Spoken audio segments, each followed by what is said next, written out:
Haha. You know, that sign in New Zealand means goodness is coming up. Hey team, welcome back to another Noob review, thanks to Chaotic Blonde, or Amber, for most of those that genuinely know me. So obviously, as I mentioned on from my last video, I was going to be taking the 650 out on a few more windy roads, which is exactly what I've just done. I've just had a quick stop now just to chat a little bit more about it on sort of a stationary level. So the Ninja 650 here in New Zealand is a learner and restricted approved motorcycle, which means that a little bit slower than your full power version, but still gets up in boogies as you would expect. This is a particular KRT graphic that they've got on it for 2020 with the gold features. I've personally got it on my Ninja 636, which I absolutely love. It did admittedly take a while to sort of get used to. But overall they are a fantastic looking bike. The Ninjas are all very much the same in their styling and how they sort of look. All now standard with LED lights, a fantastic addition, just not from the safety aspect, but generally for your overall night riding as well. This thing is straight out of the crate, so I have to say that I do really enjoy the exhaust being nice and low. It's not as fat and ugly and out to the side like the other factory exhaust you get on the 400 and the 636. So definitely something that you could almost live with and not necessarily need to modify.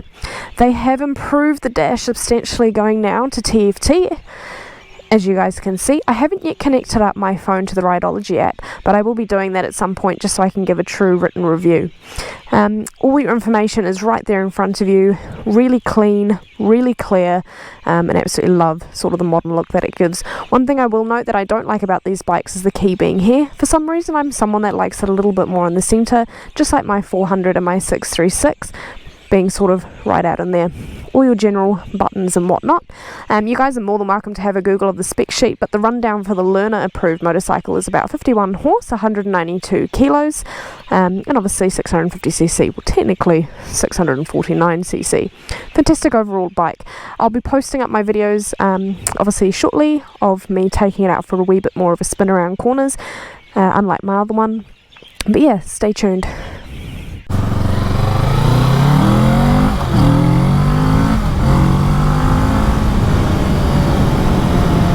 Right, so tyres aren't particularly warm. It hasn't been a warm day today. Actually, considering it's spring, 18 degrees isn't too bad. Woohoo! Okay, so definitely feels a lot heavier than the 400, but nowhere near as hard as the 636, which is always a bonus. Oh, a bit slippery there. New Zealand roads are notorious for not being the best, but hey ho, we've just got to work with what we've got. So yeah, I mean it definitely feels quicker than the 400, which is always a bonus. It tips in well. I mean you can definitely feel it's quite a bit heavier than some of the bikes that are sort of in its range.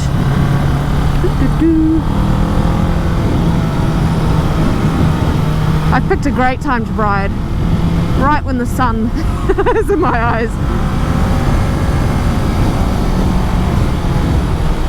Oh, don't you dare.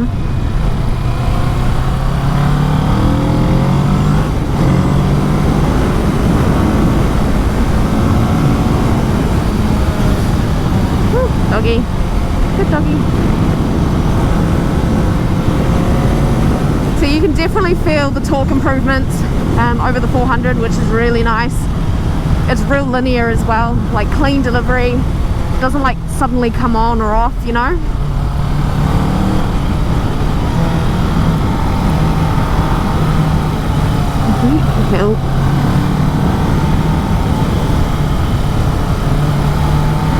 Excuse my lines. I'm not using racing lines, I'm picking lines which are the best for the road conditions.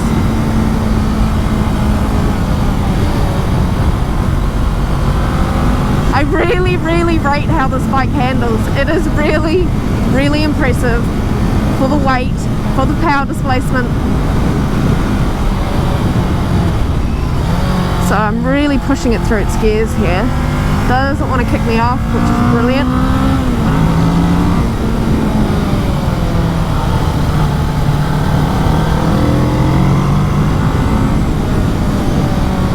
Now the road I would love to take has recently gone to 60k an hour, so I will not be taking that road. We're going to have to find some other ones.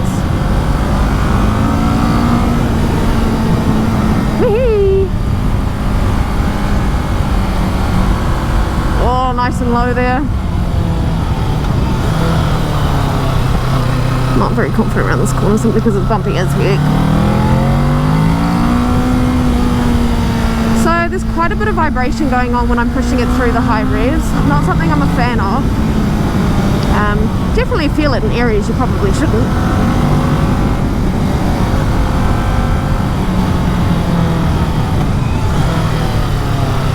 I've got the economy sign on. Hello, biker. Okay, so peak hour traffic was not the best time to decide to come out and ride, but we'll have to just wing it a little bit. We might be sitting here a while.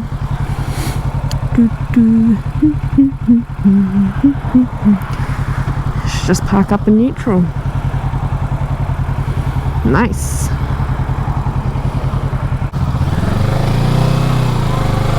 I've got my dirt bike antics. Okay, so definitely not 636 quick. That's the first time I've really pushed it like that, and yeah, I mean, the torque delivery is nice, don't get me wrong, and it feels like you're hauling, but when I just looked at the speedo, you can very clearly see I was not.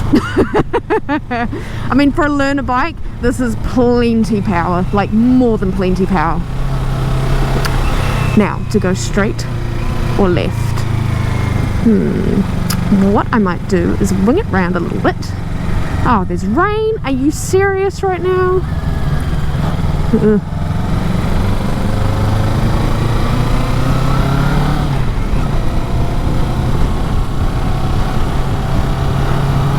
This is what I mean by New Zealand roads, guys. Like literally every single corner has got construction or speed limit reductions, one or the other. You can't really win.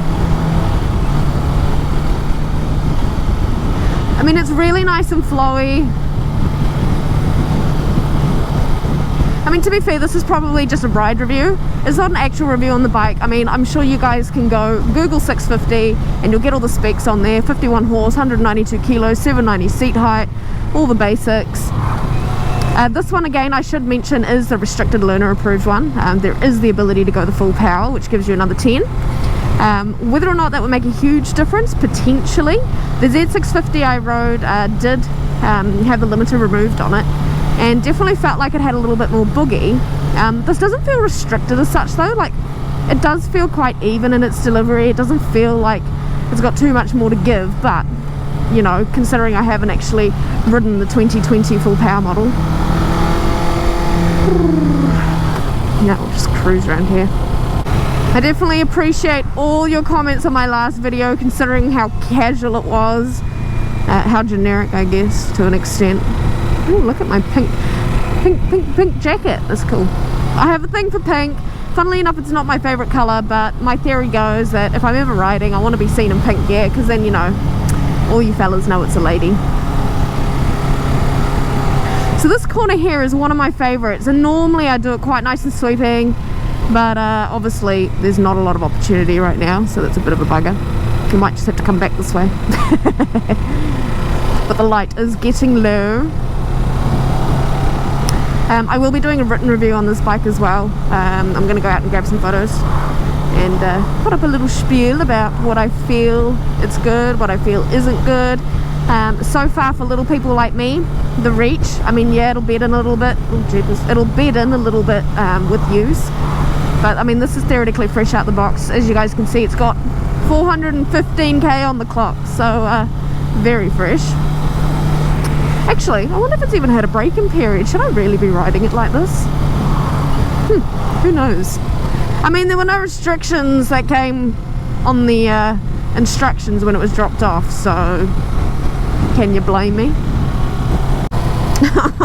Please don't rain.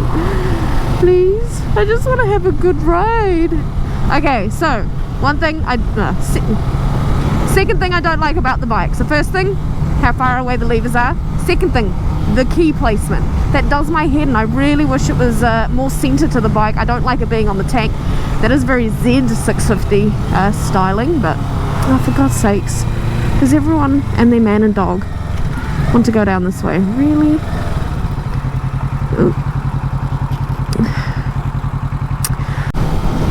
Whoever decided to come out and ride at peak hour traffic was a fool. It's interesting, it doesn't quite like it in that low rev range, which is quite odd. It definitely likes its mid sort of delivery from probably about 4 to I'd say 8 is where it really peaks and sits nicely at. It's quite nice and stable. But yeah, that low rev range doesn't like. Had a little bit of a hissy fit at me when I hit 10 before. I was like, you need to change.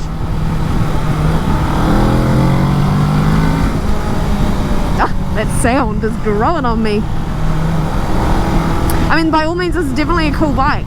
Like, you know, apart from the 2 things I've noted as a fault, so far I can't really find too much more wrong with it. The weight. That's right. I'm not a fan of how heavy it is, but it handles accordingly to a little bike, so kind of like a win-win situation on there actually.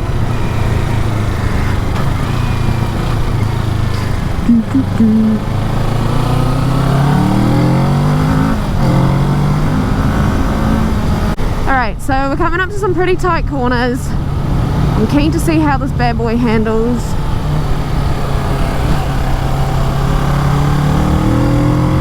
A little bit of slippage there. Very minor. To be fair, it is probably the road surface, to be completely honest with you.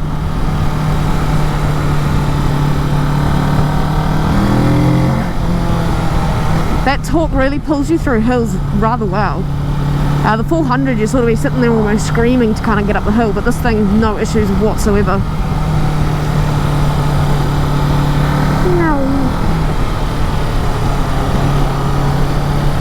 Big bump, big bump, big bump, big bump.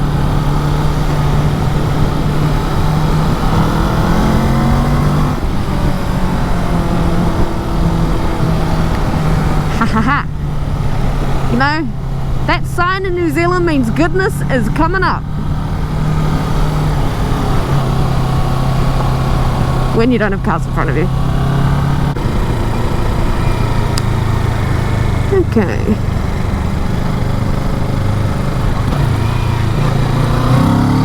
Let's go.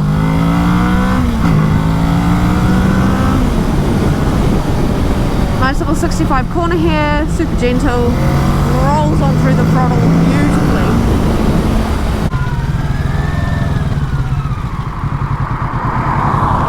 Almost stalled it. What a winning combination. Can you tell I'm not used to riding road bikes? Right, give it some goose.